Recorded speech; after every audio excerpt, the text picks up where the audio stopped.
H1. She deflected their plasma strike with one hand. The arena went silent. H2, Part 1. The Captured Human. The stars, outside the small porthole window, were beautiful. Yuna had always thought that. Even now, with her wrists locked in magnetic cuffs and the cold metal floor pressing against her knees, she looked at those stars and found them beautiful. She did not know where she was being taken. She did not know how long she had been on this ship, but she knew the stars, and right now, that was the only thing keeping her breathing steady. The Vreth warship was massive. She had figured that out quickly when they dragged her aboard. The corridors were tall, far taller than any human needed, with ceilings that stretched up into shadow. The walls were made of something dark and smooth, almost like glass, but warm to the touch in a way that made her skin crawl. Everything hummed, a low, deep hum that she felt in her chest more than she heard with her ears. The ship was alive in some way, or at least it felt that way. Yuna had been a xenobiologist for 11 years. She had spent most of those years on Earth's colony frigate, the Dasam, cataloging alien plant life on the outer rim. She was not a soldier. She had never fired a weapon in her life. She had soft hands, a quiet voice, and a habit of taking notes on everything she saw. Even now, locked in a holding cell on an enemy warship, she was taking mental notes. She counted the guards. 4. She noted the way they moved. Slow, deliberate, almost bored. She noted the shape of their bodies, tall, crystalline, with skin that caught the light like broken glass. She noted that they never looked at her directly, as if she was not worth the effort. That, she decided, might be useful later. She had been the only survivor of the Dasam. She knew that, without being told. The attack had come fast. Too fast. One moment the crew was running routine scans on a gas cloud formation, and the next there was fire and pressure and sound, and then nothing. She had woken up in an escape pod, drifting. The Vreth ship had picked her up not long after. She had expected to be questioned. Instead, they looked her over, spoke to each other in their clipped, sharp language, and locked her in this room. Nobody questioned her. Nobody threatened her. Nobody seemed very interested in her at all. That was almost worse than being threatened. On the third day, or what she guessed was the third day, since there was no proper light cycle in the cell, a door opened that she hadn't noticed before. It was in the far corner of the room, small by Vreth standards, which meant it was just about her size. A figure stepped through. Not a Vreth. Something smaller, with dark gray skin and large, tired eyes. The creature moved carefully, like someone who had learned a long time ago not to make sudden movements. It set a tray of food near her feet and stepped back. Yuna looked at the food. It was pale and shapeless, and smelled faintly of something metallic. She picked it up and ate it anyway. She had learned years ago, on a field assignment in the outer colonies, that hunger was more dangerous than pride. "You eat without testing it," the creature said. Its voice was low and careful. The words were in a trade language, a rough, simple version that most species near human space had picked up over the decades. Yuna had learned it early in her career. "I figured if they wanted me dead, they had easier ways," she said. The creature blinked its large eyes slowly. "My name is Roa," it said. "I have been a slave on this ship for 6 years." Yuna looked at it. At him, she thought. His posture, his tone. "My name is Yuna," she said. "On a colony ship." Roa said, "I know what you were. I heard the guards talking. They pulled your identification from the escape pod before they brought you aboard." He paused. "They were not interested in you because of what you know. They were interested in you because of what you are." "A human," she said. "A human," he agreed. He crouched down to her level, which she appreciated. "The Admiral. His name is Drakvel. He has been collecting specimens from species the Dominion considers primitive, for the arena. Yuna set the empty tray down. What arena? Roa was quiet for a moment, as if deciding how much to say. Then he said, Velsora, the proving arenas. It is where the Dominion sends creatures it finds amusing. Creatures it believes are weak. The crowds watch, they wager, the creatures fight until they cannot fight anymore. No species that the Dominion considers primitive has ever survived past the first trial. Yuna thought about that. She nodded slowly. How long until we get there? 2 days, Roa said. Okay, she said. What do they feed us? Roa stared at her. He'd expected panic, or tears, or anger. He had seen all of those things from prisoners before. He had not expected that question. What? The food, she said. Will there be more of it?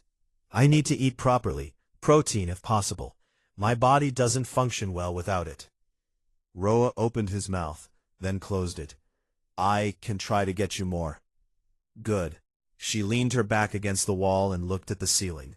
And if you can, tell me everything you know about the Vreth, their anatomy, how they move, where they're weakest, anything. She glanced at him.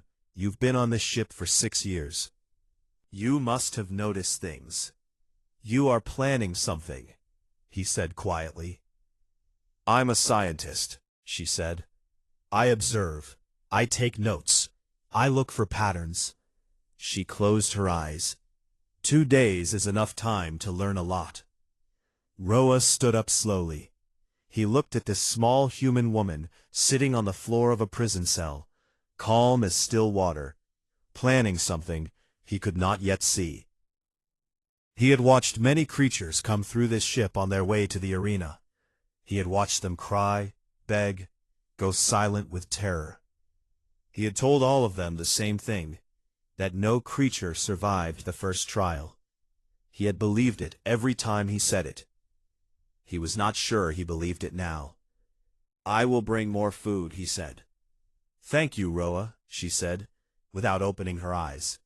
He left, the door sealed behind him. In the corridor, he stood still for a moment and listened to the deep hum of the ship all around him. Then he walked to the kitchen block and found the highest protein rations he could, and he brought them back without telling anyone why. He was not sure what Yuna was planning, but for the first time in 6 years, he found himself hoping something, anything, would be different this time. The stars outside the porthole were beautiful. Yuna looked at them and made her plans. She deflected their plasma strike with one hand. The arena went silent. Part 2. The First Trial. Velsora was not a planet. It was a station, enormous, ancient, built from dark stone and black metal in a shape that made no sense from the outside. It floated in the space between 2 dead stars, and it had been there, Roa told her, for longer than most species had been spacefaring. The Vreth had not built it. They had simply found it, claimed it, and made it theirs. That was, Roa said quietly, what the Vreth did with most things. The ship docked without ceremony. Guards came for Yuna early in the morning, or what passed for morning, and she was moved through corridors and loading ramps and long stone passages that smelled of something burnt and metallic. The walls of Velsora were covered in carvings. She looked at them as she walked.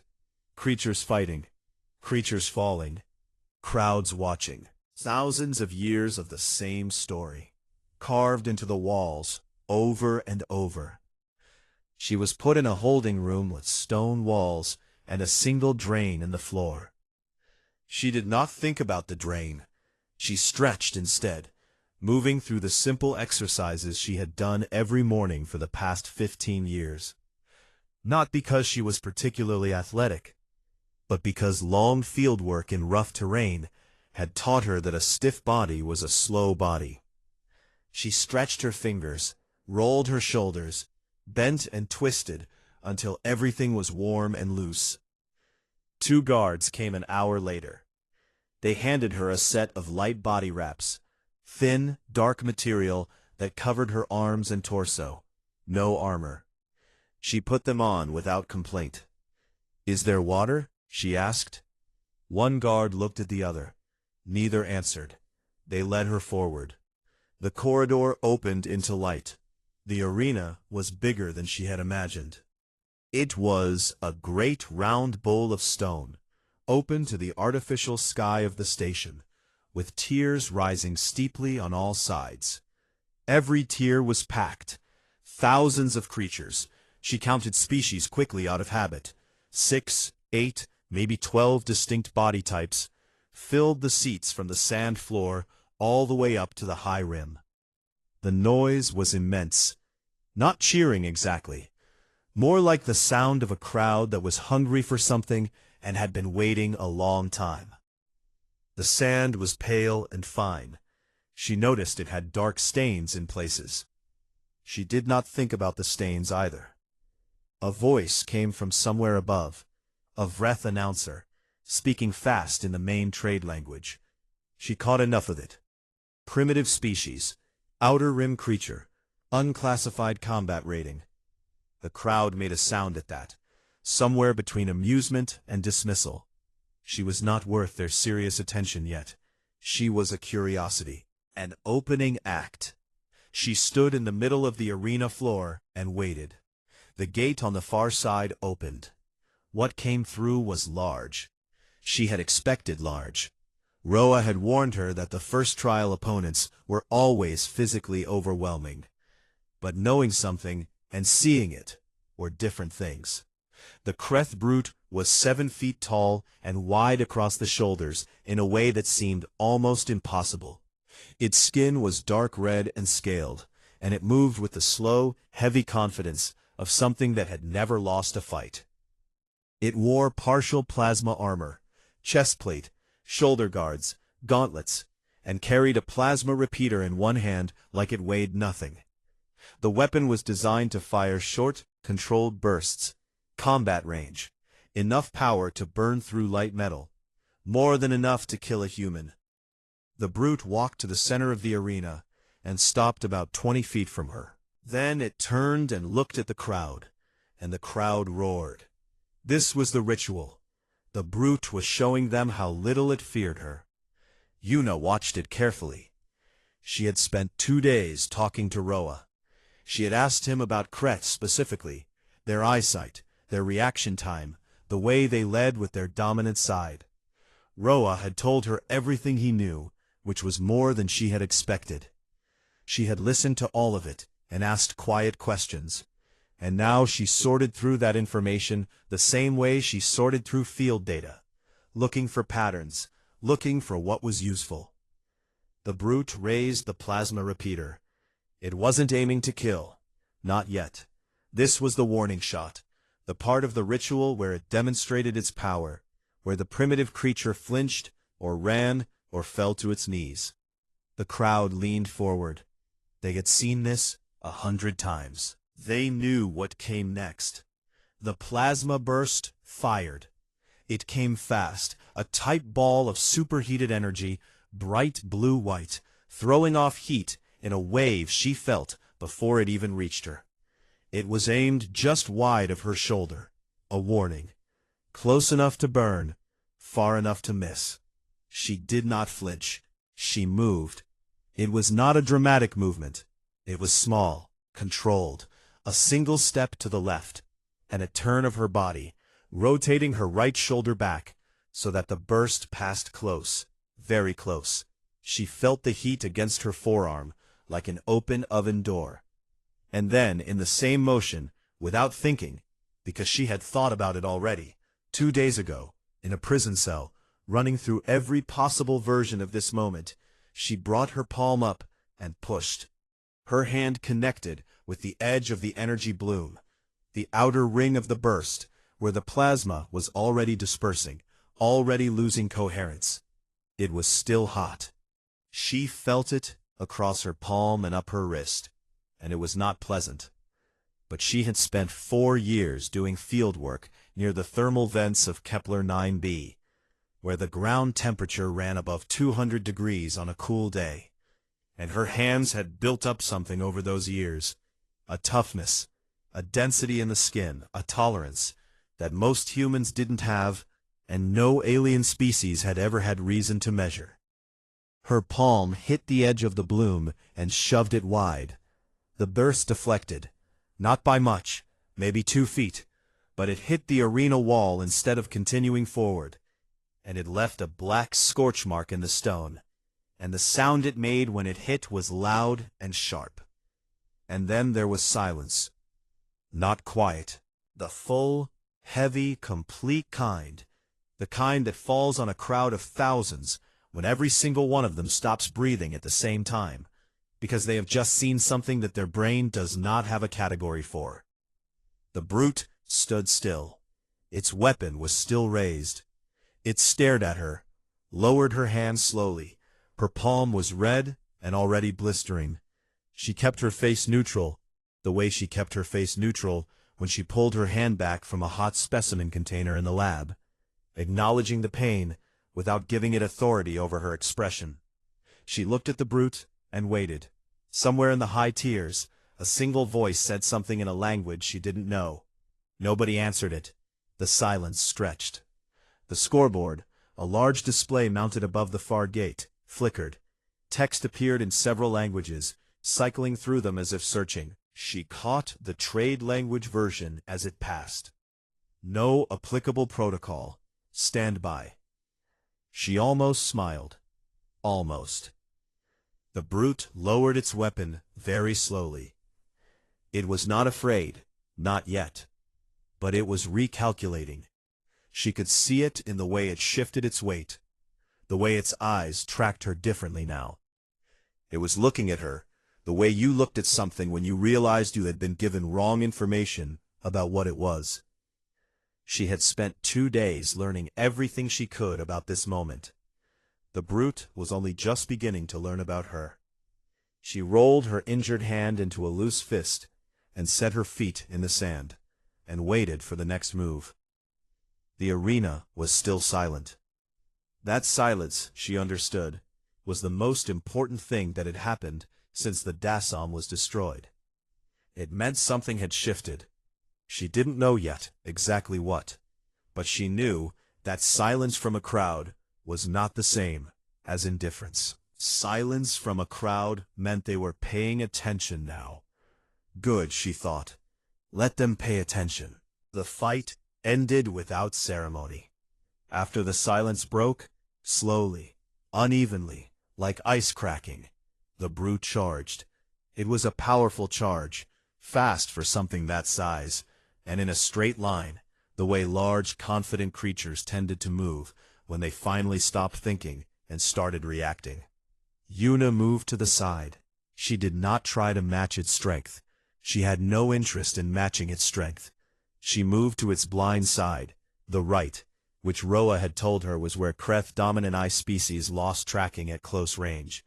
And she got low, and she hit the back of its knee with the heel of her boot, hard and precisely, in the gap between the armor plates she had identified the moment it walked through the gate. The brute went down on one knee. The crowd made a sound. She did not press further. She stepped back and stood still. She had made her point. She was not here to perform violence for a crowd's entertainment. She was here to survive. And survival sometimes meant knowing when to stop. The brute rose slowly, looked at her for a long moment, and then, in a gesture she had not expected, it turned and walked back toward its gate without attacking again. She learned later from Roa that this was significant. Kreth brutes did not walk away from fights. It was considered the deepest kind of cultural shame. The fact that this one had done it meant that something in its instinct, something old and basic, had told it that continuing this particular fight was wrong in a way it could not explain. She was returned to her cell. Roa was waiting. He looked at her hand first. The blistered palm, already swelling, the skin tight and red from the wrist to the base of her fingers. He had brought water and some kind of pale gel that he pressed carefully into her hands, the way someone does when they have learned field medicine through necessity rather than training. It worked, he said. It was not a question. The edge of the bloom was already dispersing, she said. The coherent core would have been different. I wouldn't have touched that. You pushed a plasma burst with your hand, he said. The outer edge, she repeated. It was still extremely hot, but manageable. Roa sat back on his heels and looked at her with those large, tired eyes that had, over the past 2 days, started to look a little less tired. How, he said. How is that possible? Your skin. It's not a special ability, she said. She flexed her fingers carefully, feeling the tightness of the blisters. Humans adapt. That's what we do. My mother worked the thermal vents on Kepler 9b for 30 years. My father did high radiation mining near Mercury orbit for 15 years before I was born. She looked at her palm. Our bodies change to match what we live through. Not quickly, not dramatically, over years, over generations. The subdermal tissue gets denser.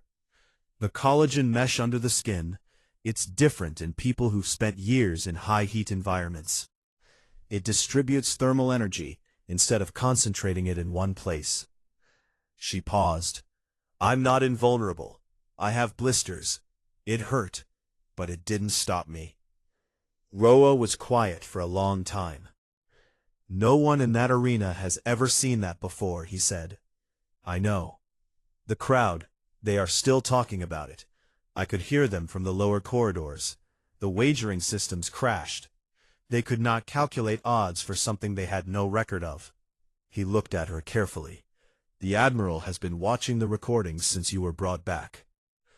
At the mention of Admiral Drakvel, Yuna looked up. She had not seen the Admiral directly, but Roa had described him, old by Vreth standards, with crystalline skin that had gone deep blue with age, the kind of blue that in Vreth culture meant authority that was old enough to have stopped justifying itself. He had been running the proving arenas for decades. He had seen thousands of creatures come and go. He had never, Roa said, shown any particular emotional response to anything that happened in the arena. How is he reacting? She asked. Roa hesitated. Then he said very quietly, he called his science staff in the middle of the night. He had them pull all the records on human biology, every scan they took when you came aboard, every piece of data from the pod's emergency medical monitor. A pause. They do not have a word in their language for what he is feeling right now. I heard 2 of the junior science staff talking in the corridor. They were using a borrowed word. A human word, actually, that has made it into trade language. What word? She asked. Roa looked at her. Fear, he said. She nodded slowly. She did not feel triumph at that. She felt something more careful, more measured. An admiral who was afraid was not a defeated admiral. An afraid admiral was one who would start making decisions differently, faster, harder, less predictably. She needed to think about that. There are other humans here, she said. She had been working toward this question for 2 days, circling it, waiting for the right moment, on the station, in the cells. Roa looked at the floor. Roa, she said, not unkindly, but directly. 3, he said. They were brought in before you, from a different ship, a transport that the Vreth stopped near the border. He paused. They are scheduled for the arena in 4 days. Secondary trials. The Dominion was going to use them as a group match. Multiple primitive class creatures against a single champion. She thought about that. I want to meet them. That is very difficult to arrange, he said. I know, she said. Can you do it? He looked at her for a long moment. Then he stood up. I will try, he said, which she had come to understand was Roa's version of yes. He came back 6 hours later and led her through a series of maintenance corridors, narrow, dark, smelling of machine oil and recycled air, to a cell 3 sections away from hers. The guard rotation, Roa had timed carefully. They had 8 minutes. There were 3 people inside. The first was a man, sitting against the far wall, with his knees up, and his arms resting on them, looking at the ceiling. He was broad across the shoulders, with calloused hands, and a stillness that came from being physically comfortable in tight spaces. His name was Junho, and he had been a structural engineer on deep space construction sites for 12 years, building pressurized habitats in environments where one bad weld could kill everyone on the team. He had the kind of patience that came from working long shifts in difficult conditions with no margin for error. The second was a man sitting near the door who had been doing push-ups and stopped when they entered.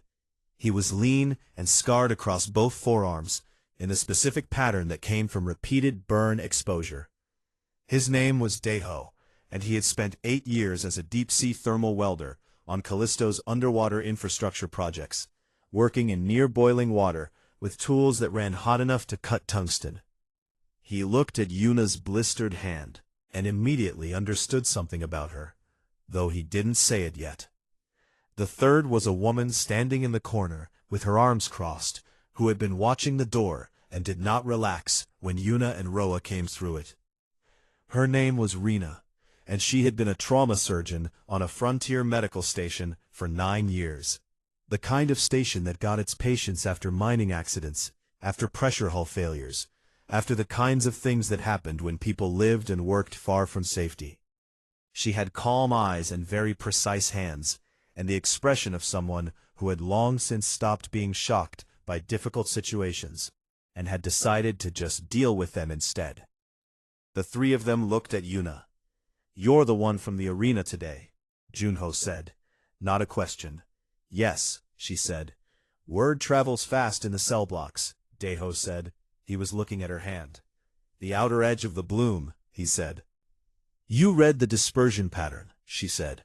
"You know plasma physics," she said.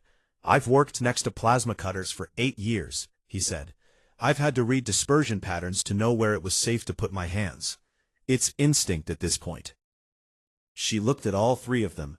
She thought about what they were.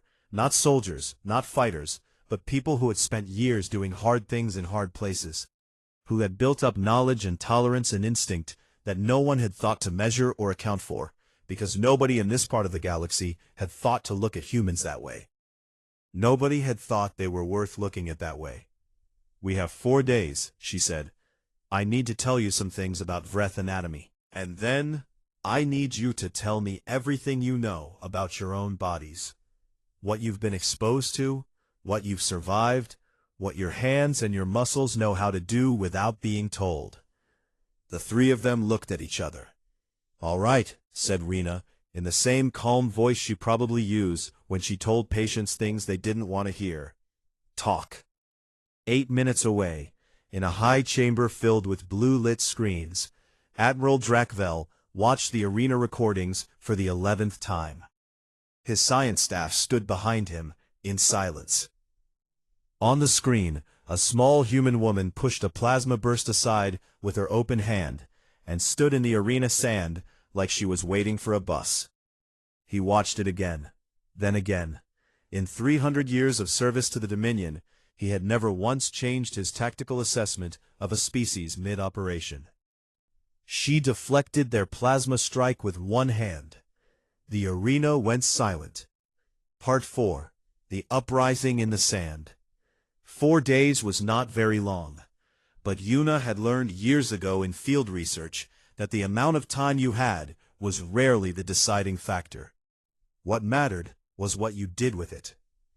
She and Roa moved through the maintenance corridors twice a day, careful and quiet, using the gaps in the guard rotation that Roa had memorized through 6 years of careful observation. Each session with Junho, Deho, and Rena lasted between 8 and 12 minutes, long enough to share information, short enough to avoid detection. Yuna talked, they asked questions, then they talked, and she listened. What she heard was more than she had hoped for. Junho had spent 12 years building pressurized habitat rings in the vacuum of deep space. He had worked countless hours in full EVA suits, doing load calculations by hand when the computers lagged, reading structural stress in metal by the way it vibrated under his tools. He knew how weight distributed across a frame. He knew which joints in a structure, or a body, carried the most load and would fail first under the right pressure. When Yuna described Vreth's skeletal anatomy, the way their crystalline bone structure was denser at the core and thinner at the extremities, Junho nodded slowly and said, "So the ankles?" "Yes," she said. "And the base of the shoulder socket," he said. "Yes," she said again. Daeho had spent years welding in near-boiling water, managing the thermal output of tools that could cut through reinforced steel, in an environment where a wrong move meant third-degree burns. He had developed a sense of spatial awareness around heat sources that was almost instinctive. He knew where hot things were, how they moved, how to position his body in the gaps. He understood plasma weapons not as weapons, but as heat sources, and he thought about them the way a craftsman thinks about a dangerous tool, with deep respect and a very specific knowledge of how to be near them safely. Rena had spent 9 years as a trauma surgeon on a frontier medical station. She had operated on bodies that were broken in ways most surgeons never see: crush injuries, pressure ruptures, burns, structural failures of the human body under extreme conditions.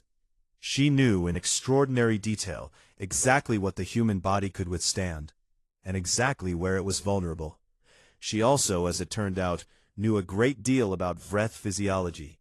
She had treated a Vreth patient once, years ago, a defector who had come through her station badly wounded and in need of surgery. She had operated. She had kept notes.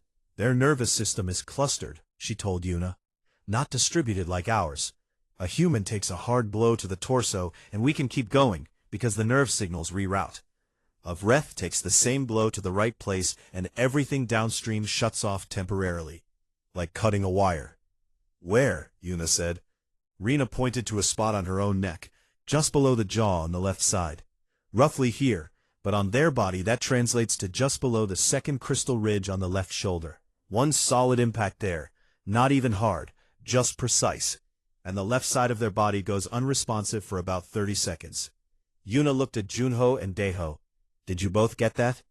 They both said yes. On the third day, she taught them how to move together. Not military formations. She didn't know military formations. She taught them the way she organized fieldwork teams. Each person with a clear role. Each person responsible for one specific thing. With a simple signal system and a rule that if the plan stopped working, you fell back to the simplest possible version of it, and trusted the person next to you. Daeho asked what they were going to do about the armor. "We avoid it," she said. "We don't fight the armor, we fight around it." "And the weapons?" Junho asked. "Same answer," she said. "We don't take them, we redirect them." Rena was quiet for a moment. Then she said, "You're not planning to win a fight. You're planning to make them unable to finish one." "Yes," Yuna said, "exactly that." On the fourth day, they were taken to the arena. Not together. The Vreth brought them in separately, through different gates, which was probably deliberate, a tactic to prevent coordination.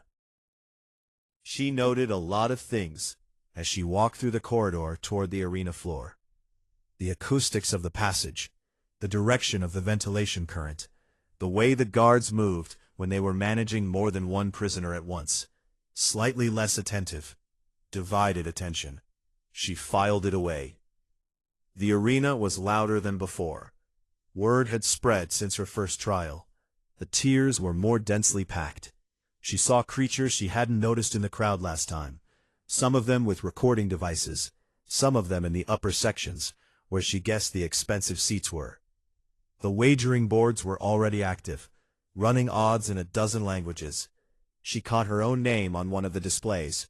Yuna, human, outer rim primitive, and below it, odds that were significantly different from what she assumed they had been 4 days ago. She appeared through one gate.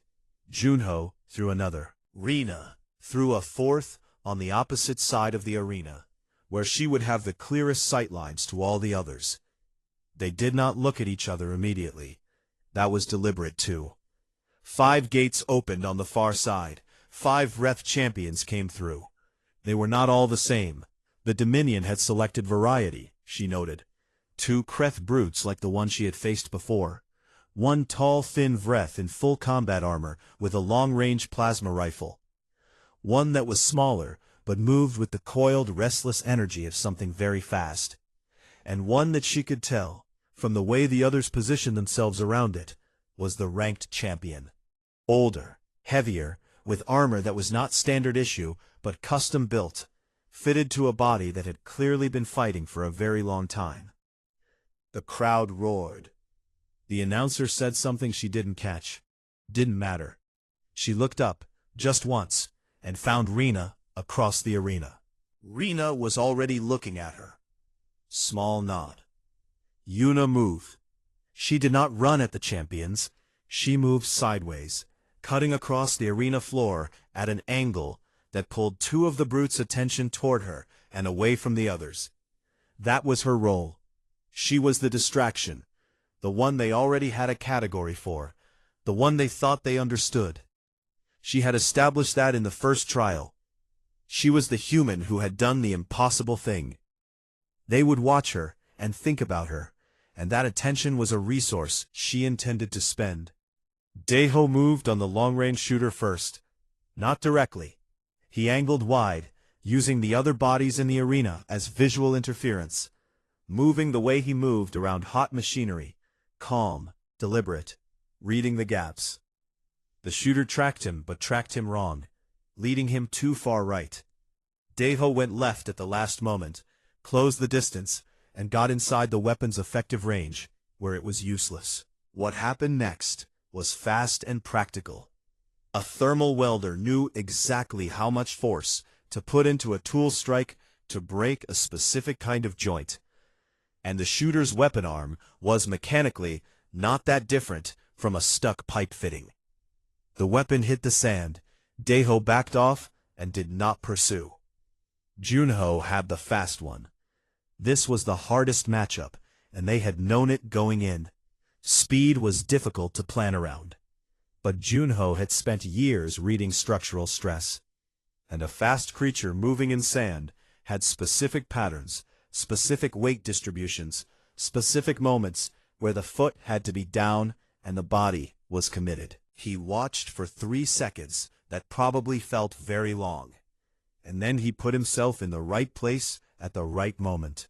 And the fast Vreth ran into a braced shoulder at full speed, which, as Rena had noted on the second day of planning, did very specific things to an overextended knee joint. The fast Vreth went down. 2 brutes were still moving toward Yuna.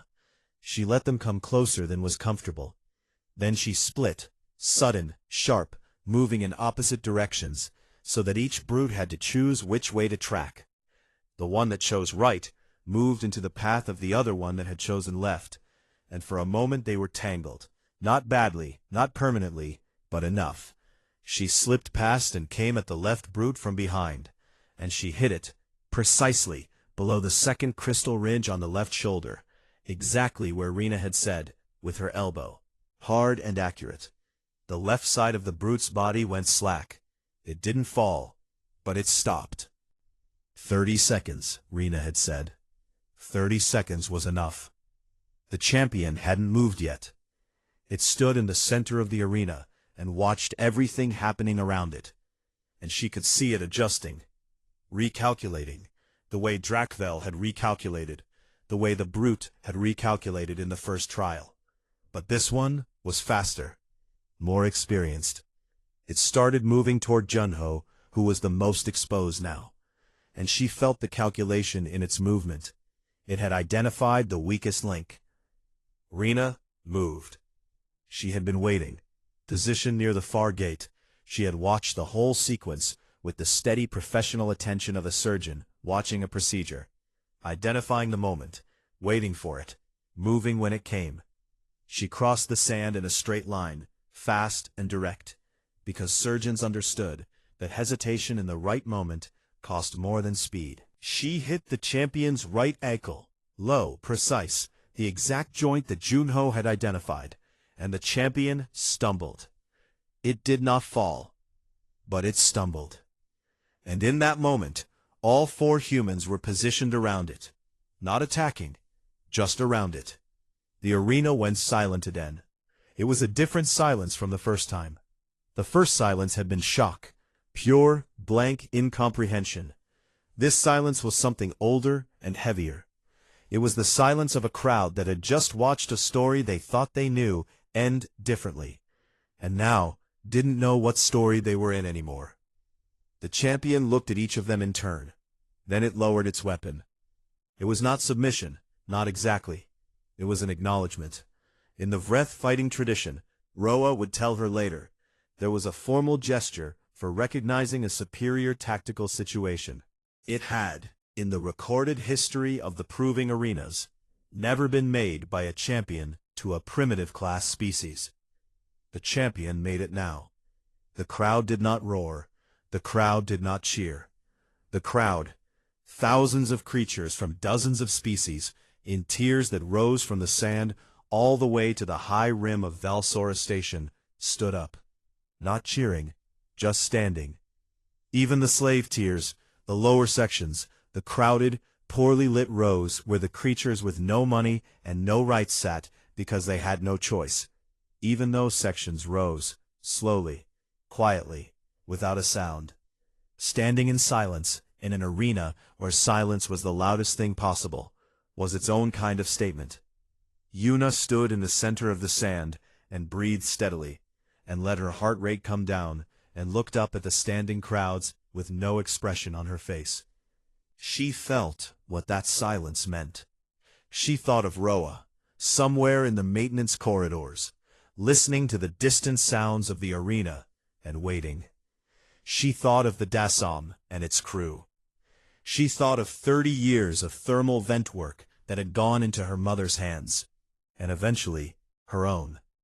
She thought of all the unremarkable, difficult, ordinary human work that no one in this part of the galaxy had thought to look at, because they had decided too quickly what humans were. She rolled her injured hand into a fist. The blisters pulled tight. That was fine. She had always worked through discomfort. It was, she thought, something of a human specialty. She deflected their plasma strike with one hand. The arena went silent. Part 5. The Galaxy Learns the Word. Admiral Drakfel did not come to the arena floor. That was not something admirals of his rank did. Instead, he sent his second officer, a younger Vreth named Velhara, who moved with the careful precision of someone trying very hard not to show that she was nervous. She walked across the sand with 2 guards behind her and stopped 10 feet from Yuna, which was, Yuna noticed, a safer distance than was strictly necessary. The Admiral requests a meeting, Velhara said in the trade language, clear and careful. Yuna looked at the guards, then at the second officer. Where? His chamber, upper station. All 4 of us, Yuna said. Velhara hesitated. The Admiral specified, all 4 of us, Yuna said again, in exactly the same tone. Not louder, not harder. Just the same, steady, certain tone that she had used when she told difficult graduate students that their methodology was wrong and they needed to start over. Velhara looked at her for a moment, then she said, agreed. They were taken up through the station in a transport that was much nicer than any corridor Roa had guided her through.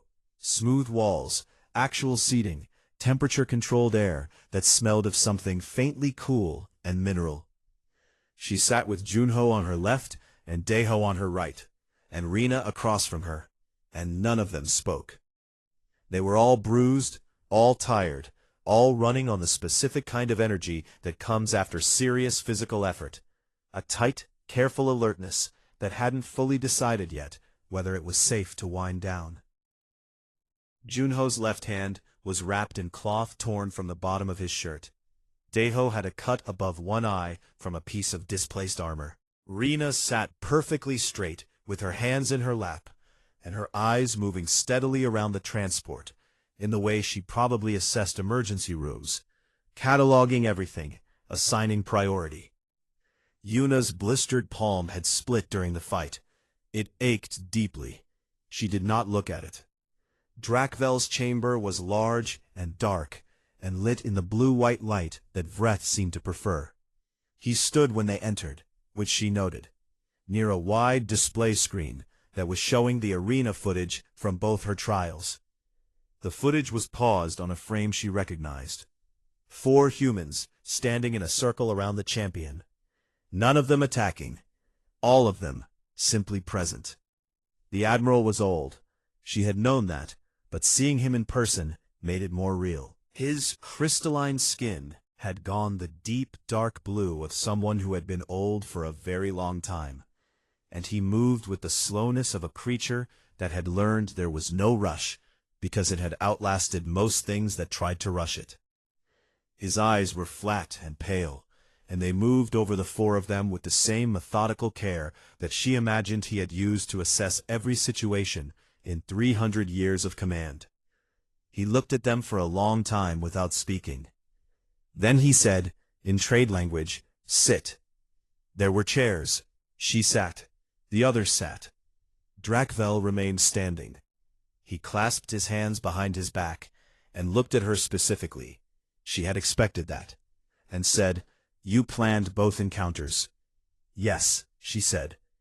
"Before the first trial, you had no information about Kreth anatomy or arena protocol." "I had Roa," she said. A flicker of something moved across Drakvel's face. Not anger, something more complex. He had known Roa was talking to her. He had probably known it the same day it started. He had allowed it. She filed that away. It told her something about him. He had wanted to see what she would do with the information. He had run his own experiment. "You are a scientist," he said. "Yes." "Not a soldier." "No." He was quiet for a moment. "None of you are soldiers." "No," she said. He turned and looked at the paused footage on the screen. He looked at it for long enough that the room was silent, except for the deep hum of the station, which was present here too, always present, that low vibration in the floor and walls and air. "I am going to offer you terms," he said, without turning back to face them. "The Dominion is prepared to release you, all 4 of you, in exchange for a full biological and cognitive assessment, to be conducted by our science staff. The information gathered would be shared with the Dominion Council. In exchange, you would be provided with a ship and safe passage to whatever coordinates you specify." Yuna looked at Junho. He gave no expression. Deho's jaw tightened slightly. Rena continued looking at the Admiral with the steady, patient attention she had maintained since they walked in. Yuna looked back at Drakvel. "No," she said. He turned then. He looked at her directly. "No." "No," she said. "Not those terms." "What terms?" he said, and she heard something in his voice that was careful the way you are careful around a tool you have not fully learned yet. She had spent the last 4 days in planning sessions and the transport ride-up thinking about this moment, the same way she had spent 2 days in a prison cell planning for the arena. She had run through the variables. She had thought about what she needed, what was realistic, what Drakvel would refuse, and what he would accept. She had thought about the slave tiers standing in silence. "Every human prisoner held by the Dominion will be returned," she said. "Full and immediate release, with transportation to human space. That is the first condition." Drakvel said nothing. "Earth's remaining colonies, the 6 that are still operating inside the border zones, will be recognized as sovereign territory by the Dominion. No further military contact, no resource extraction, full recognition." She paused. "That is the second condition. And the third," Drakvel said. His voice was very flat. "A seat on the Dominion Council," she said, "for humanity. Not as a member species seeking admission through your normal process. As a standing observer with veto rights over any decision that involves human space, human populations, or the arena. Specifically the arena." She met his eyes steadily. "No more primitive classification. No more arena appearances for any species that hasn't agreed to participate. That ends." The room was silent. Drakvel looked at her for a long time. She could not read his expression well enough to know what was happening inside it. She knew only that he was thinking, and that a creature who had been doing this for 300 years thought very efficiently.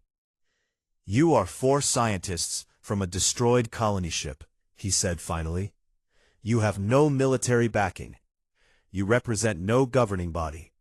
You have no leverage except what you demonstrated in an arena that you survived by—" He paused, and she thought he was going to say luck. "By being more prepared than I expected." "Yes," she said, "that's correct." "Then on what basis," he said, "do you make these demands?" "On the basis," she said, "that you are afraid." The room was very quiet. "And you should be," she continued. "Not of us specifically, of what we represent. 4 people from a species you classified as primitive came onto your station, into your arena, with no weapons, no training, and no plan except information and preparation. And they made your champion yield." She kept her voice level. "You pulled every biological record you had on humans after the first trial. You know what you found. We are not special. We are not exceptional individuals.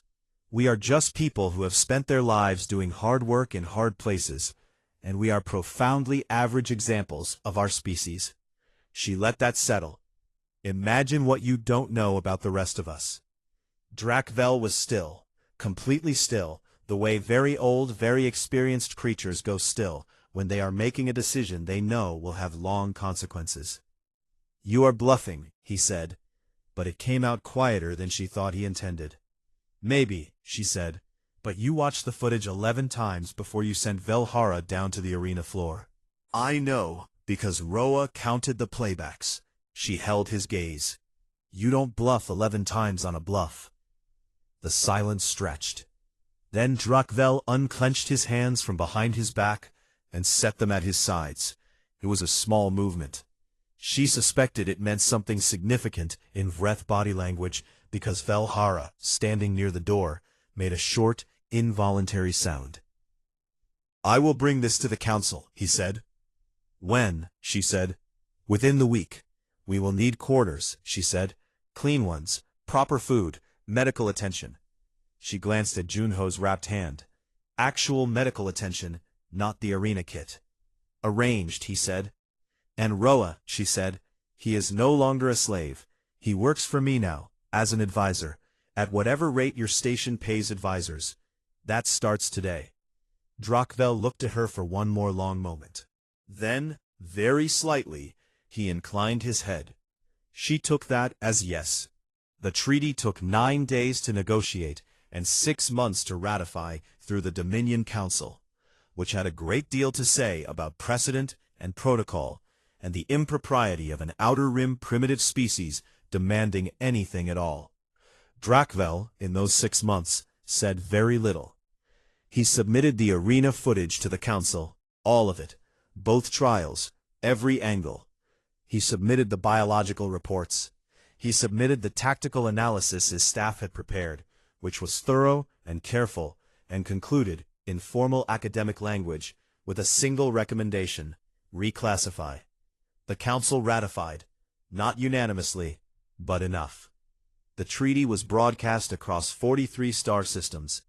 It was, at the time, the shortest formal document in Dominion history. 3 conditions, simple language, no elaborate legal phrasing. It had been written, in the end, mostly by Yuna, who had the same habit in her scientific papers. Say exactly what you mean, as clearly as possible, in as few words as necessary. The Vreth language had at that point over 900 words for conquest. Words for slow conquest, fast conquest, economic conquest, cultural conquest, conquest of land and conquest of belief, and conquest of history. It was a language built over thousands of years by a species that had spent most of that time winning. It did not have a word for the specific situation in which you have clearly won every material advantage and still find yourself agreeing to someone else's terms because the alternative is a kind of problem you are not equipped to calculate. Scholars at the Dominion's Language Institute spent several months discussing what to do about this. In the end, they borrowed a word, as languages sometimes do when they encounter something genuinely new. A short human word from trade language that had migrated into common use across dozens of species in human space. A word that covered, in one small syllable, the entire range of situations that fell into that specific and previously unaddressed category. Don't. Yuna found out about this from Roa, who told her about it 6 months later, on the transport home. She looked out the porthole at the stars. The same stars she had looked at on the way to Velsora, just from a different angle. And she was quiet for a while. Then she said, "That's good." Roa was sitting across from her, in a seat that was his, on a ship he was free to be on, going somewhere he had not been able to go for 6 years. He looked at the stars too. "Yes," he said, "it is." Junho complained 3 rows back that the seat was uncomfortable. Daiho was asleep before they cleared the station's gravity field. Rena was already writing up notes on Vreth anatomy from memory, filling a borrowed tablet with precise observations and careful diagrams. Because she was a surgeon, and old habits of documentation were not the kind of thing that switched off just because you had been in an alien arena and negotiated a galactic treaty. They were human. They were tired and bruised and ordinary, and they had done what they had done not because they were exceptional, but because they were prepared, because they were adaptable, because they had spent their lives doing hard things in hard places. And they had not thought to stop doing that just because the place was harder than usual. The stars were beautiful. Yuna looked at them and let herself, for the first time in a long time, sit still.